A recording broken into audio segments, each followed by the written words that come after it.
Olá, pessoal, boa tarde. Obrigadíssimo pelo convite, Piccoli. Estou super feliz. Eu sou um fã do Enastic, todos os programas do Piccoli, e é sempre uma satisfação muito grande estar aqui. Encontro vocês, inclusive, amanhã, em um painel também super interessante, mas hoje o nosso papo é inteligência artificial generativa. E fui apresentado agora como neurocientista, mas deixa eu perguntar uma coisa para vocês. Quando vocês ouvem neurociência, qual que é a primeira palavra que vem na cabeça? Neurociência. Mente, legal. O que mais? Neurônio, boa.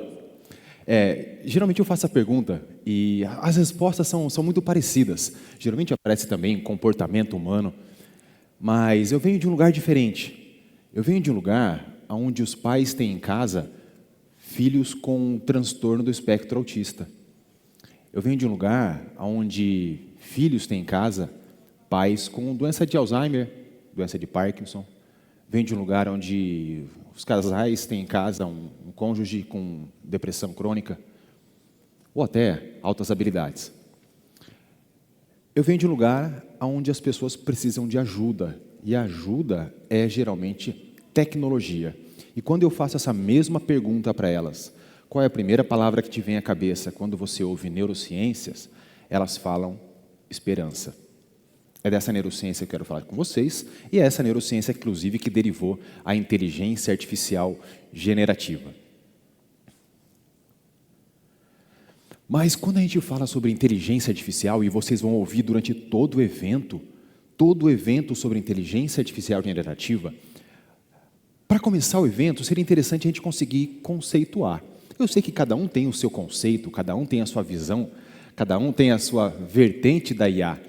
Mas, ao invés de eu mesmo definir o que é IA para os senhores e para as senhoras, eu decidi trazer a própria IA para responder para a gente. Quem é ela?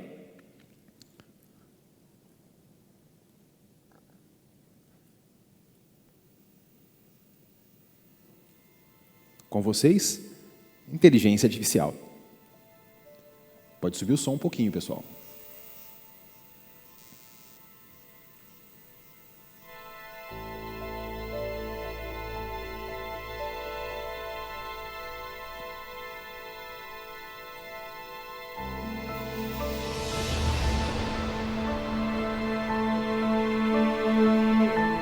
I am a visionary.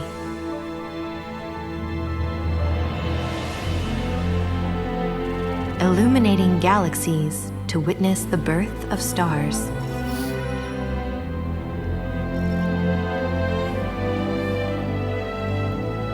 And sharpening our understanding of extreme weather events.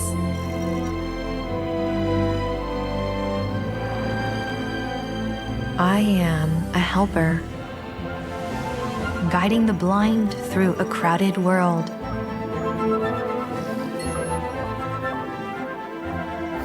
I was thinking about running to the store. And giving voice to those who cannot speak. Do not make me laugh. I am a transformer,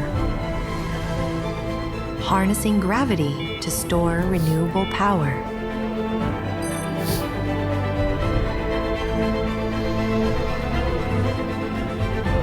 And paving the way towards unlimited clean energy for us all. I am a trainer, teaching robots to assist, to watch out for danger,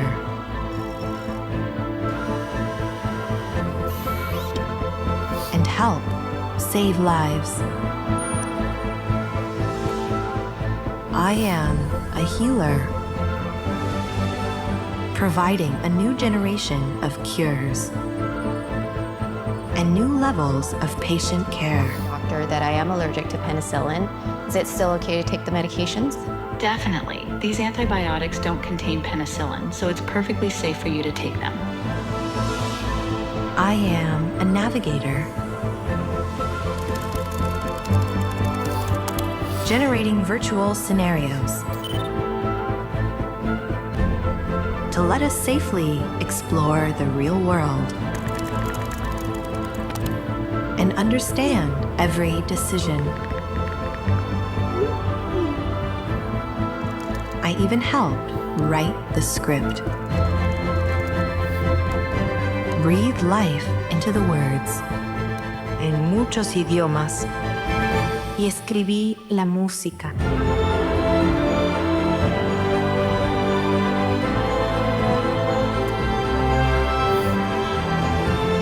I am AI, brought to life by NVIDIA, deep learning, and brilliant minds everywhere.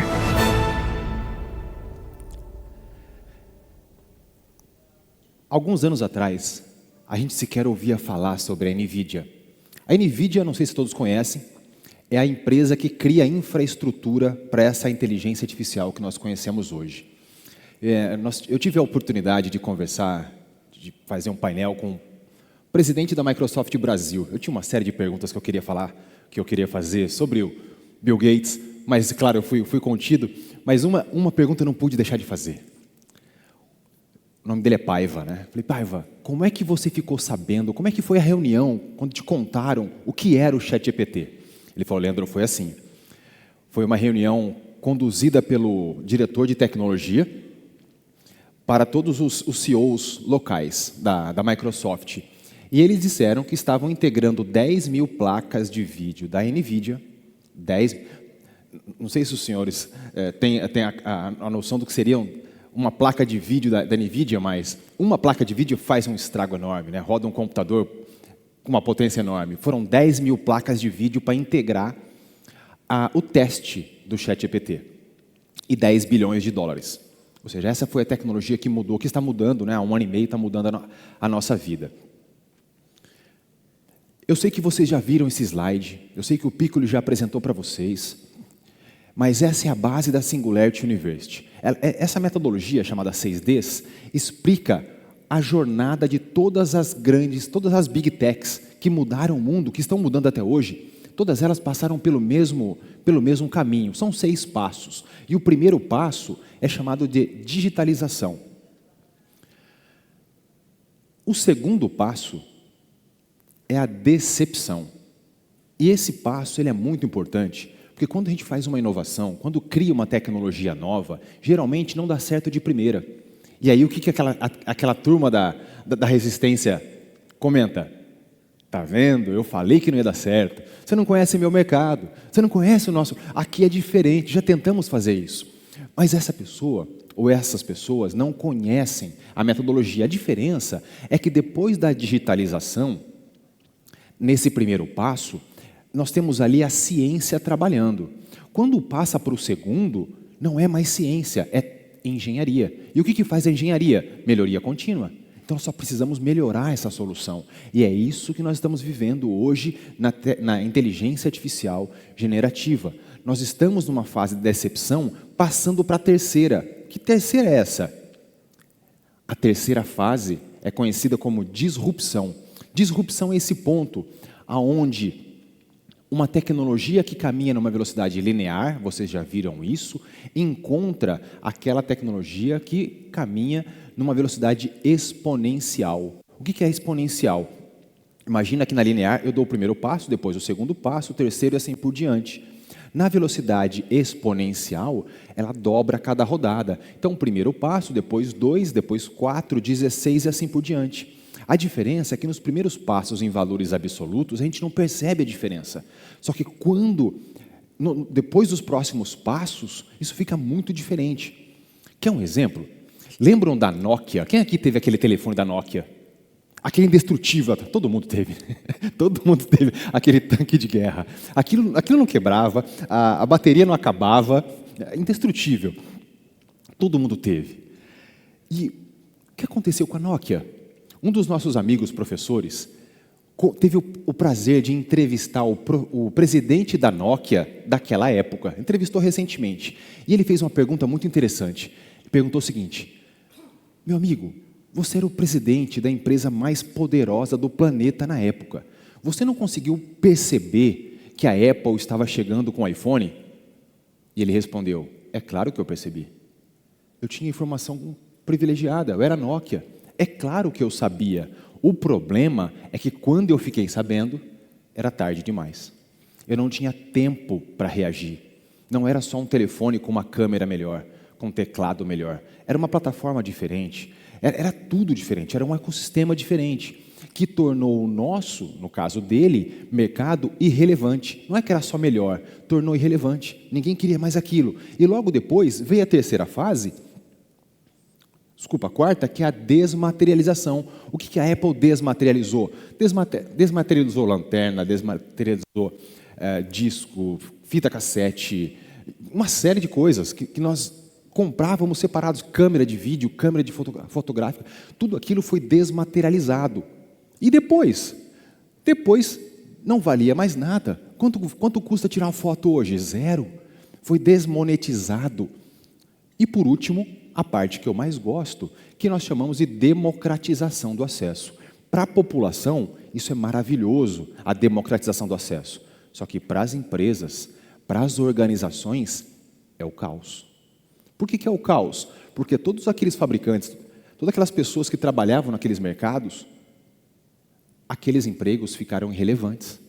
Aqueles produtos ficaram irrelevantes. Não é que eles eram piores, ninguém precisava mais deles. E aí, no caso das empresas, acontece o quê? A quebra e o desemprego. Uma coisa curiosa é que geralmente a disrupção não acontece pelo líder de mercado. Por que será? Talvez por um ditado, time que está ganhando não se mexe. Só que nós estamos vivendo uma coisa muito semelhante hoje, que é a chegada da inteligência artificial generativa. E nós estamos nesse ponto amarelo aqui. Hoje nós estamos nesse ponto, atravessando a fase da decepção. Eu ouço algumas pessoas falarem, olha, mas o ChatGPT, ele flutua, ele erra. É claro que ele erra. Ele está na fase da decepção ainda. E olha quanto de impacto isso já gerou. Imagina nas próximas fases. Tem uma pessoa que eu gosto muito, ele foi presidente do Google China. O nome dele é Kai-Fu Lee, é uma das pessoas mais influentes em inteligência artificial do planeta. Ele disse o seguinte, foi a pessoa que melhor resumiu o momento que nós vivemos hoje em inteligência artificial. Ele falou o seguinte, são 3 fases, pessoal. São 3 fases. A fase que nós estamos vivendo hoje é só a primeira. Que fase é essa? A fase que você pergunta e responde para a tecnologia. Todo mundo já fez isso, né? Tenho certeza que todos vocês aqui utilizam o ChatGPT, ou o Bard, ou o Gemini, seja qual for a plataforma, para auxiliar vocês no modelo de pergunta e resposta. Isso todo mundo já entendeu. Só que essa é só a primeira fase. A segunda fase, eu vou contar já para vocês. Mas eu tive a conversa hoje aqui é sobre aplicações práticas. Como é que a gente extrai valor? Porque esse é o desafio hoje. Não é conversar com a plataforma, né? Mas como é que eu crio coisas de valor para mim, para o meu trabalho, para a minha equipe? Esse é o desafio hoje. Então eu trouxe um exemplo para sair um pouco do nosso contexto justiça, para ludificar. O que é possível fazer? Ainda na primeira fase. Eu recebi um desafio recente de uma das maiores multinacionais do mundo que trabalha no varejo. O desafio foi treinar toda a área de marketing para que eles pudessem criar campanhas de marketing sem precisar da agência. As pessoas leigas. Eu treinei toda a diretoria da América Latina, tá? México para baixo.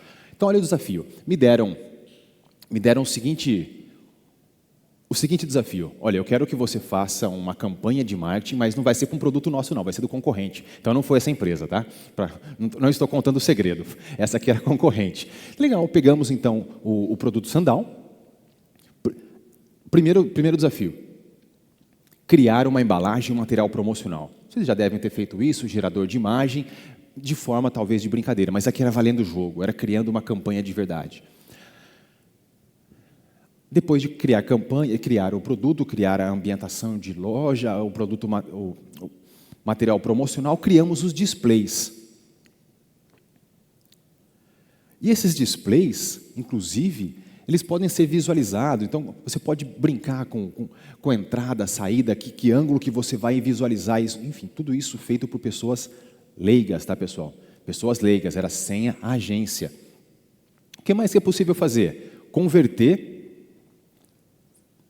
imagens em vídeos. Começou a ficar um pouco mais complexo a nossa brincadeira. Eu vou disponibilizar para vocês os slides, tá? Então aqui nós temos todos os links de todas as plataformas, inclusive com tutoriais. Mas essa plataforma, ela faz o seguinte, ela converte as suas ideias em vídeos. Então o que nós fizemos ali? Aquela campanha promocional, nós criamos ambientação de loja. Depois, bom, uma das dificuldades das pessoas que sabem muito é conseguir passar o conhecimento. Então o que nós fizemos? Aquelas pessoas que sabiam muito, que não conseguiam treinar as próximas pessoas, gravavam com texto, né? Nós transformávamos isso em voz para acompanhar a campanha. E essa voz você pode escolher idiomas, tom de... enfim, sem limite. E depois, você consegue, inclusive, vocês devem ter visto isso já, com a própria foto de vocês, um pequeno vídeo, criar um avatar de vocês, onde você insere o texto, criado, inclusive, pela plataforma, e aquele avatar vai apresentar por você. Uma grande rede de imobiliária me contratou para criar esses avatares para que eles pudessem treinar os novos corretores de imóveis. Nós temos uma dificuldade hoje de treinar os novos corretores de imóveis. Essa é a primeira fase. Eu acredito que muito disso aqui vocês já fizeram. E não foi essa novidade que eu vim trazer para os senhores e para as senhoras. Talvez essa é a segunda fase. O que é a segunda fase? Para aqueles que assistiram à apresentação do fundador da OpenAI, criador do ChatGPT, ele disse o seguinte: prestem atenção nos modelos customizados. Foi esse recado que ele deu para a gente. Prestem atenção nos modelos customizados. O que são os modelos customizados?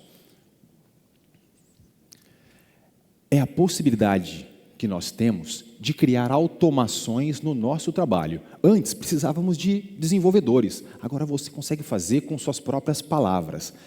Para tirar o academês de lado e a gente não ficar perdendo tempo com coisas mais técnicas, eu trouxe um outro exemplo. Comentei com os senhores, com as senhoras, que eu trabalho em prol da causa autista e das altas habilidades.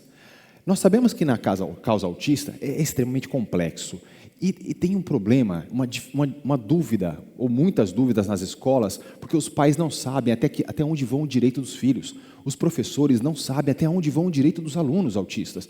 E aquilo gera litígio, inclusive boa parte deles vem parar aqui, nessa casa. Gera processos jurídicos, gera uma série de problemas. Trouxe aqui um exemplo para a gente só imaginar o que é possível fazer com algo tão simples. Esse é o formato de criação de robôs no ChatGPT. Como é que nós podemos fazer isso? Existe um botão lá em cima, na versão paga, tá? Custa R$100 por mês, criar GPTs. Cliquei nesse botão, para quê? Para criar um robô que pudesse ajudar os professores e ajudar os pais a tirar dúvidas e não gerar mais litígio, para que eles pudessem entender a questão a qual eles estavam inseridos. Olha só aqui, que simples. Então, subi aqui alguns PDFs como legislação, como questões legais do autismo, em formato de PDF, artigo simples mesmo. Depois, coloquei aqui uma descrição do que seria esse robô. Como é que eu gostaria que ele ajudasse e quem ele deveria ajudar. Então, olha lá, eu sou o Guia Legal TE, um especialista jurídico em transtorno do espectro autista, oferecido pela Cogniscience, para fazer apoio às pessoas com transtorno do espectro autista. Ou seja, e ali está toda a descrição. Então, eu subi para ele o conhecimento. Por quê? Porque senão ele vai procurar na internet. Limitei o robô apenas a esses PDFs, que são a legislação brasileira. Descrevi como é que eu gostaria que ele falasse tranquilamente com pessoas simples, que são os pais dos autistas, com os professores, e a mágica aconteceu. Esse robô hoje, ele está à disposição das escolas que nós atendemos, porque é ainda em modelo de teste. Eu gostaria que isso aqui fosse liberado para o Brasil todo, mas eu não tenho capital ainda para liberar o acesso ao ChatGPT pago pela Cogni, que é a minha empresa, em nível nacional. Então, nós fazemos isso para as empresas, para as escolas públicas, muitas vezes, em projeto social, mas em contexto limitado. E, com isso, nós estamos evitando uma série de litígios que poderiam estar chegando nessa casa. Percebe com algo muito simples? Vocês vão ouvir, durante todo o dia, todo o evento, uma série de plataformas interessantes, de alto nível, que vão entregar uma série de soluções bacanas, interessantíssimas. Mas eu gostaria de começar pela base. Eu gostaria de começar pelo arroz com feijão. Aonde que é o começo dessa história toda? Para que não só a alta cúpula consiga utilizar dessa ferramenta, mas também a base. Não só utilizar, mas que eles possam criar as próprias soluções para oferecer performance. Porque nós estamos vivendo essa fase da inteligência artificial, a fase da performance. Bom, vocês sabem também que a Microsoft não ficou atrás. Muitos de vocês devem ter utilizado já, ou estão utilizando o Microsoft Copilot. O que é o Copilot? É um agente inteligente da Microsoft que está integrado no teu PowerPoint, no teu Excel, no teu Word, enfim, em todo o pacote nós chamávamos de Office antes, né? E hoje é Microsoft 365. Mas por que eu trouxe isso para vocês? Só para a gente entender como é que ele está funcionando. Existem 3 grandes personagens nessa história. O primeiro é você, que está lá com o seu pacote Office, né? E você tem uma necessidade. A necessidade, quando você pede para a plataforma, ao invés de ir direto lá para a inteligência artificial, não. Ela passa por uma parte inteligente, um agente tecnológico chamado Microsoft Graph. O Graph conhece você. Ele acessa seus arquivos, suas fotos, seus e-mails, e ele sabe como você gosta da resposta. Desse Graph, a informação vai lá para a inteligência artificial. Ela traduziu, ela digeriu, ela produziu, a entrega volta para o quê? Para o Graph. Vai perguntar o seguinte: está de acordo com o que você gostaria? Se sim, aí legal, entrega para você. Qual é o detalhe? O detalhe é quanto mais você utiliza essa ferramenta, mais ela te conhece, mais ela fica aprimorada a te atender. Por que isso é importante? Porque quanto mais a pessoa demorar para entrar nessa plataforma, mais ela vai ficando para trás. Mais as pessoas ao redor que já utilizam essa plataforma estão amadurecendo o seu modelo de interação. A dificuldade, pessoal, não vai ser saber ou não, vai ser quando você entrou. E é isso que vai amadurecer o teu modelo. E aí, existem diversas possibilidades de atuação para cada um brincar da sua forma, né? Então, desde planilhas, de PowerPoint, reuniões e até criadores de dashboards, que hoje, cá entre nós, é algo mais difícil, né? mais difícil de lidar, mais técnico. Legal, esse foi o segundo passo, a segunda onda. E é importante que nós entrarmos quanto antes nessa segunda onda. Não ficar apenas na primeira, na segunda. Legal, mas qual que é a terceira? A terceira onda é quando os nossos robôs, as nossas aplicações, as nossas criações tecnológicas da fase 2 começaram a interagir. Então, quando o meu robô começar a interagir com o robô do meu parceiro comercial. E esses robôs vão interagir em plataformas como essa, criada pela NVIDIA, chamada Omniverse. Omniverse, inclusive, está já preparado para trabalhar em computação espacial. Piccolo já trouxe ali o óculos da Apple, eu acredito que vocês já devem ter interagido com ele, vai ficar o evento todo, mas essa é a terceira fase. Ou seja, nós estamos na primeira onda para a segunda, só que elas são 3 no total. E depois, a previsão é que essa inteligência artificial que nós estamos trabalhando em modelo de software, ela trabalhe offline em robôs. Tá? Mas isso são cenas para o próximo capítulo. Por que eu disse tudo isso para os senhores e para as senhoras? Porque nós conhecemos bem esse gráfico aqui. Esse gráfico, para quem fez administração e economia, é bem conhecido. É o gráfico da curva de adoção de produto. Todo produto que é lançado passa por essa curva. O que ela diz para a gente? Que logo no início, os inovadores chegam antes de todo mundo. Sabe aquela pessoa que não pode ver inovação? Independente se é boa ou ruim, ela quer conhecer, que essa é a primeira a acessar. Depois, vem os adotantes iniciais, maioria inicial, enfim. Por que esse gráfico é importante nos dias de hoje? Por quê, pessoal? Se olharmos para a inteligência artificial como um produto, tudo bem aguardar isso acontecer.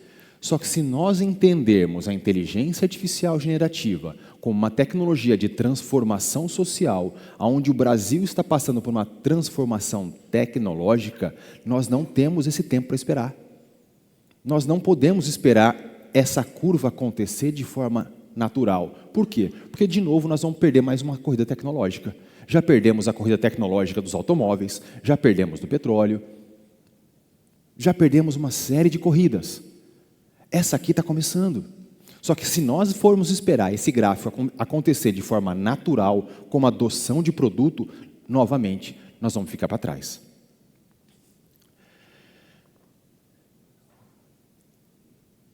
Aonde isso liga no momento atual do Brasil? Os senhores já ouviram falar, e as senhoras, da prova do PISA? Já ouviram falar? O que é a prova do PISA? É uma prova aplicada mundialmente para os jovens de 15 anos. Historicamente, o Brasil é o último colocado. Essa prova tem 20 anos, tá? Ela acontece a cada 5 anos. Historicamente, o Brasil é o último colocado. Ele empata com uma série de países, mas no último lugar. Historicamente, Singapura é o primeiro colocado. Eu fui para Singapura em dezembro para entender como é que eles ganham sempre.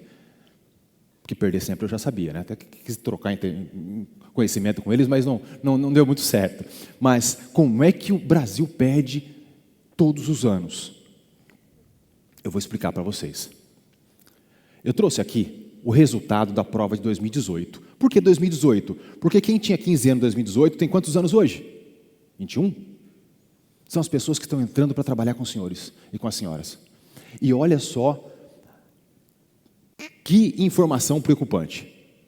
O PISA diz o seguinte, são 6 níveis no total, tá? São 6 níveis cognitivos, em função das notas que as crianças, que os jovens tiram.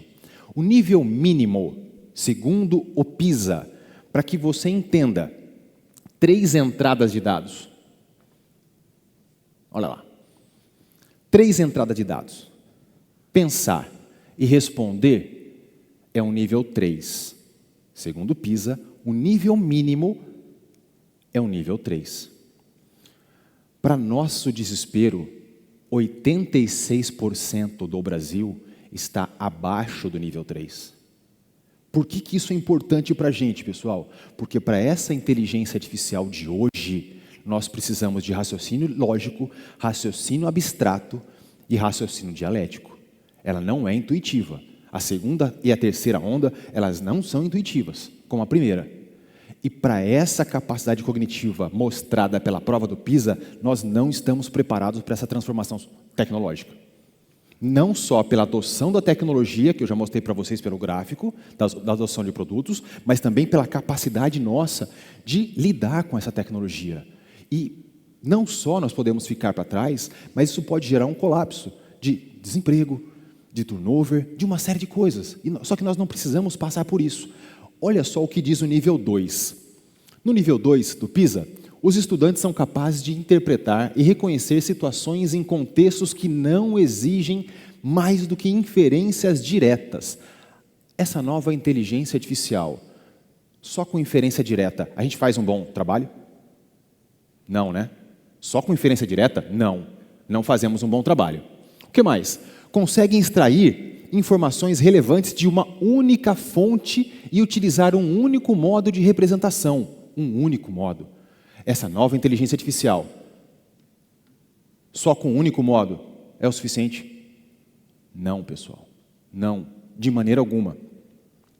E conseguem empregar algoritmos, fórmulas, procedimentos ou convenções básicas para resolver problemas que envolvem números inteiros e são capazes de fazer interpretações literais de resultado.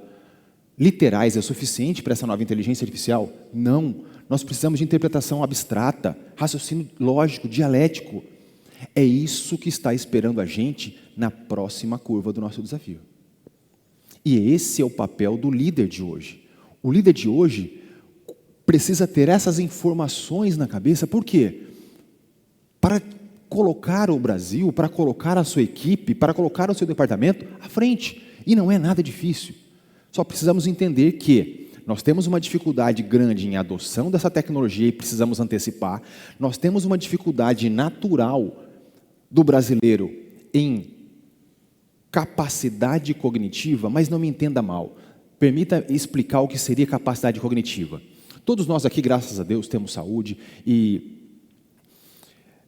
mas eu não sei se todos nós aqui teríamos capacidade de participar de uma ação silvestre. Eu não teria, eu não sei vocês. Mas nós temos 2 pernas, 2 braços, somos saudáveis. Como é que nós não conseguimos terminar uma prova de São Silvestre? Porque falta condicionamento físico para algumas pessoas, concorda? Condicionamento físico. É a mesma coisa aqui. O cérebro, assim como o corpo, precisa de exercício, precisa estar com condicionamento. E é isso que está faltando para o cérebro brasileiro. Condicionamento. Não falta neurônio, pelo amor de Deus, não falta, sobra criatividade, sobra de vontade de fazer. O que falta muitas vezes é o condicionamento mental em raciocínio lógico, em raciocínio dialético, raciocínio abstrato. Sem essas 3 peças, pessoal, nós não vamos conseguir aproveitar essa transformação tecnológica que o mundo está passando. Mais uma vez, a gente corre o risco de ficar para trás. Temos ainda outros desafios.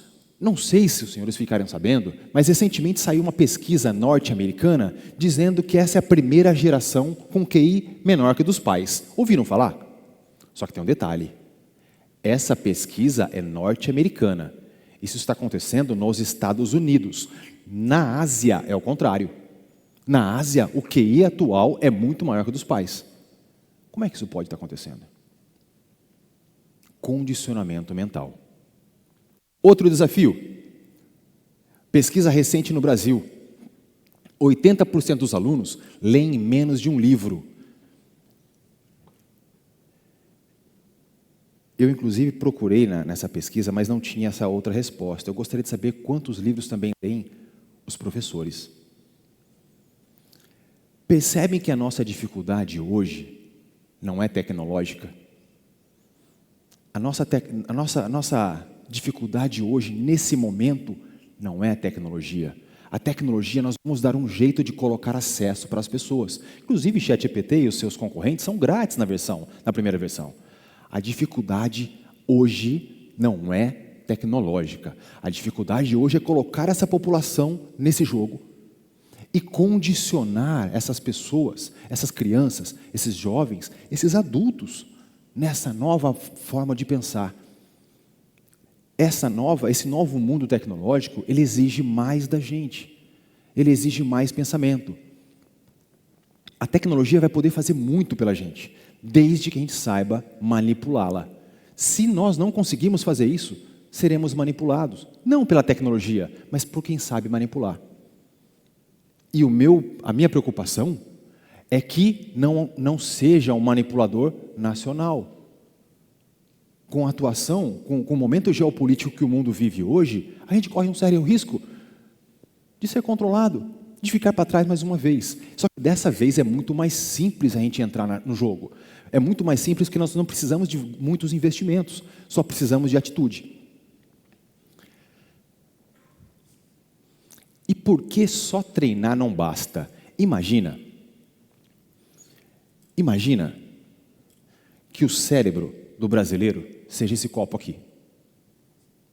E a gente faz o quê? A gente treina o nosso colaborador em soft skills e hard skills e coloca uma série de conhecimentos aqui. Chega uma hora que esse copo vai transbordar, concordam comigo? Chega uma hora que ele vai transbordar. Eu não estou falando sobre encher mais o copo. Eu estou falando sobre aumentar o tamanho do copo. É isso que nós precisamos hoje. Se nós conseguirmos fazer isso a tempo, teremos uma grande oportunidade no nosso país. E qual é a solução? Tenho certeza que os senhores e as senhoras vão conseguir ligar os pontos, gerar uma série de insights, para que a gente possa fazer isso dentro do contexto de cada um, acesso à tecnologia e incentivo ao raciocínio. Se me permitem, eu tenho uma sugestão. É uma sugestão que, inclusive, eu venho fazendo em grandes empresas. Acabei de vir do maior fabricante de alimentos do planeta essa semana, fazendo, inclusive, esse que eu chamo de letramento tecnológico, mas é só uma sugestão particular. O que nós precisamos não é só tecnologia, é o que eu chamo, ou muitos chamam de letramento tecnológico. Não só a inteligência artificial, porque a inteligência artificial hoje é uma convergência entre a robótica, a inteligência artificial, sensores, redes, é uma série de tecnologias que estão se convergindo. Que tecnologias são essas? Na Singularity University, Nós chamamos essas tecnologias de tecnologias exponenciais. São aquelas tecnologias que geralmente as startups utilizam e conseguem vencer grandes empresas, grandes multinacionais. Graças a Deus, esse é o caso da Cogniscience. Nós utilizamos algumas dessas tecnologias para ajudar a causa autista e há 3 anos atrás fomos apontados como uma das 5 startups mais promissoras do mundo em Dubai. Como é que foi possível uma startup sair de um PowerPoint, de uma conversa numa padaria em Curitiba, e em 2 anos depois está vencendo a Copa do Mundo? Por quê? Porque essas tecnologias aqui oferecem o que a gente chama de buraco de minhoca.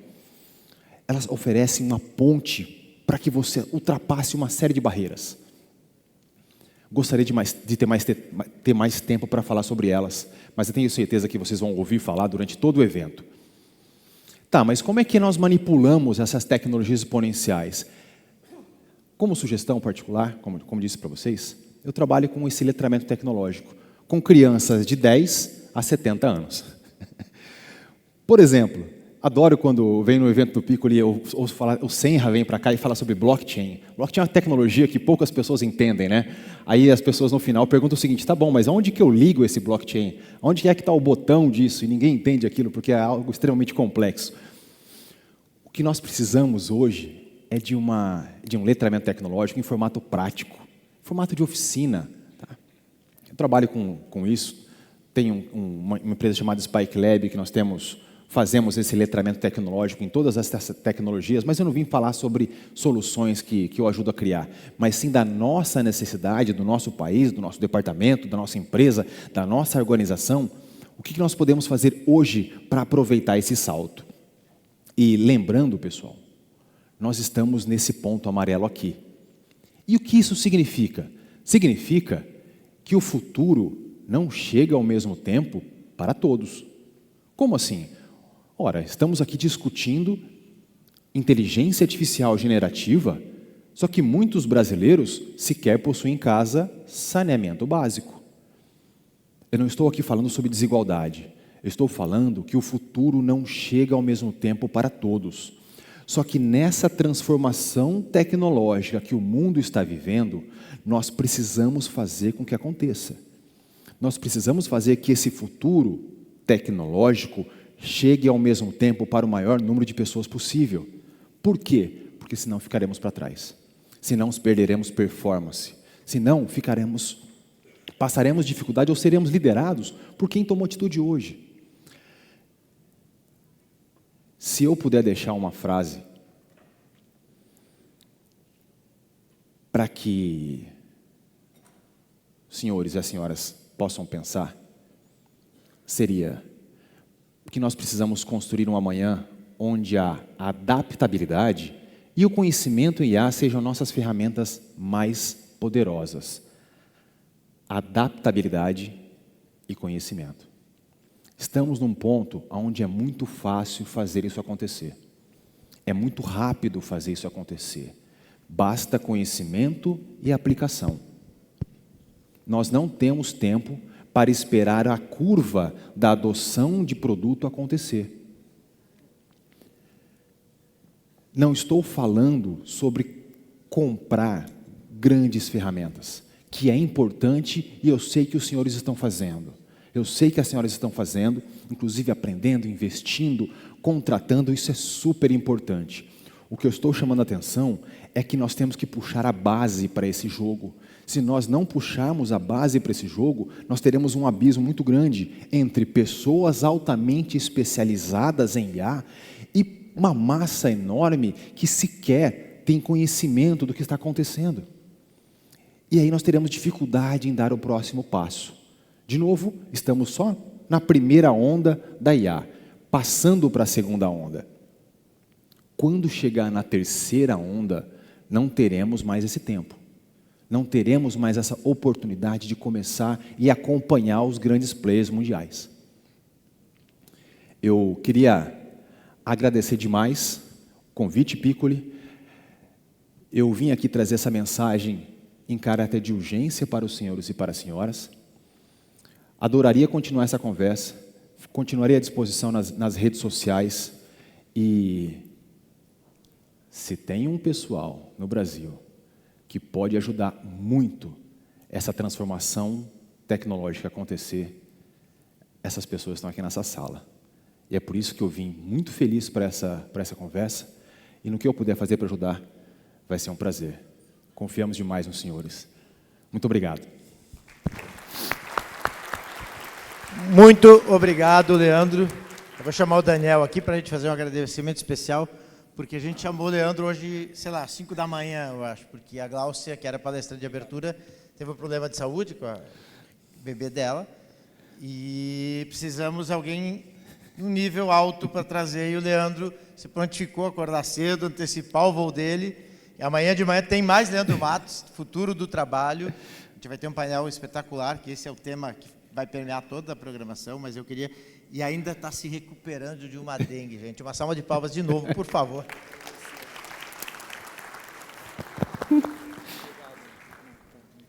Eu queria pedir o vídeo do nosso programa X-Tech Legal, porque o Leandro faz parte do corpo docente da Singularity University. Criamos um programa que é uma imersão, chamada X-Tech Legal. Eu tinha uma expectativa bastante positiva. Já tinha conhecimento da qualidade desse curso. A expectativa era muito boa e ela se confirmou. É participar de um curso em que a gente possa aprender ideias novas. Eu conheci aqui tecnologias que eu nem nunca tinha ouvido falar, como operadora do direito. O evento está apresentando várias dessas tecnologias e com todas as suas potencialidades, com todos os benefícios que a sua adoção pode trazer para a prestação dos nossos serviços. A racionalização do nosso trabalho passa pela tecnologia. Todos no judiciário deveriam ter essa oportunidade de conhecer tudo isso, né? Toda organização precisa conhecer essas novas tecnologias. A gente faz muitas coisas sem se perguntar por que faz daquela forma e ver outras formas, né? Outras possibilidades de fazer. E mesmo trazendo dilemas éticos e discussões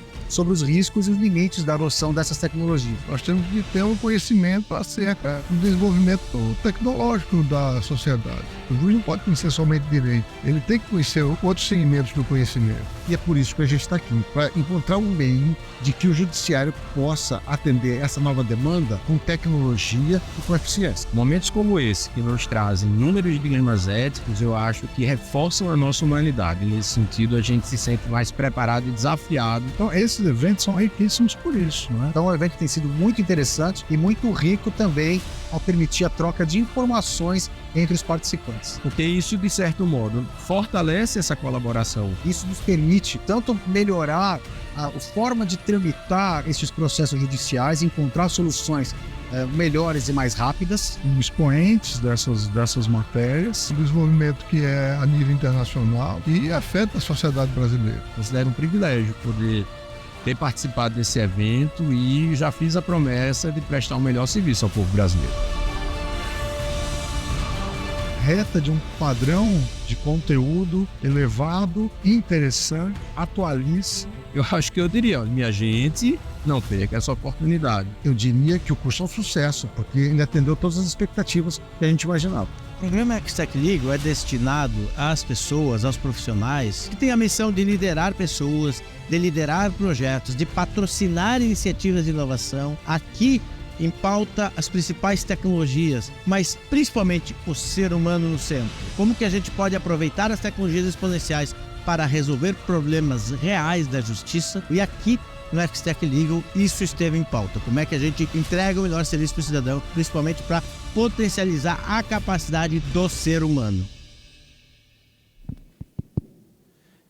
Eu já tive a oportunidade de ir nesse curso a convite da JX, eu e uma juíza auxiliar da presidência aqui, a doutora Fernanda Xavier Brito. Então, realmente, tanto para quem está se letrando, né, ou se alfabetizando, dando os primeiros passos na imersão tecnológica, quanto para quem já está um pouco mais de tempo na jornada, ele tem bastante valor. Então, quem tiver a oportunidade, realmente é uma recomendação que eu posso corroborar. Tá? Fica muito bacana a experiência e o valor agregado realmente existe.